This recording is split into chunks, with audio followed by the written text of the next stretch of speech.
Hello, my friends. Hope you're doing well today. Title of the horror story is The House That Breathed. It was the kind of house people crossed the street to avoid, perched on a hill. Its windows stared down like hollow eyes, and its paint peeled away like dead skin. The locals called it the breathing house. Some swore they heard it inhale on quiet nights, as if the building itself were alive. Lila didn't believe in superstitions. She was a real estate agent, tasked with selling the property after decades of abandonment, determined to prove it was just a house. She decided to stay overnight to inspect its condition.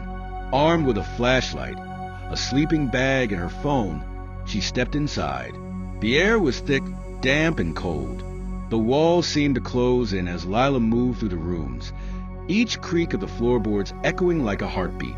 The living room was untouched, as if frozen in time. A dusty piano stood in one corner, its keys yellowed and chipped. Family photos lined the mantel, their faces blurred and unrecognizable. As she explored, Lila noticed something strange. The house seemed to shift.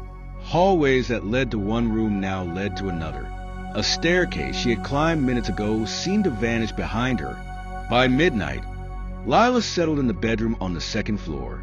She set up her sleeping bag near the window and tried to distract herself with her phone, but the signal was dead. Then she heard it, a deep, guttural sound, like the house was breathing. She froze, her flashlight trembling in her hand. The sound grew louder, rhythmic, as if something massive inhaled and exhaled just beneath the floor. She pressed her ear to the ground, her heart pounding. That's when she felt it, a faint vibration, like something alive shifting beneath her. Panicked, Lila scrambled to her feet. She bolted for the door, but it wouldn't budge. The walls began to groan, and the breathing intensified, filling the room like a thunderous wave. Desperate, she turned back to the window, but instead of the night sky, she saw something impossible.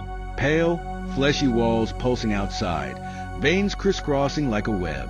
The house wasn't just alive. It was trapping her inside its body. The walls began to close in, the ceiling sagging like a collapsing lung. Lila screamed, pounding on the window, but her cries were swallowed by the house's wheezing laughter. When the neighbors came the next morning, the house was silent. No one ever found Lila, though her car remained parked outside.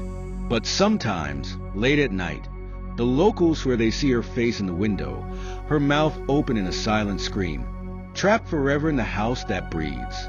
If you like the story, then please subscribe my channel for more stories. Take care, guys. Bye-bye.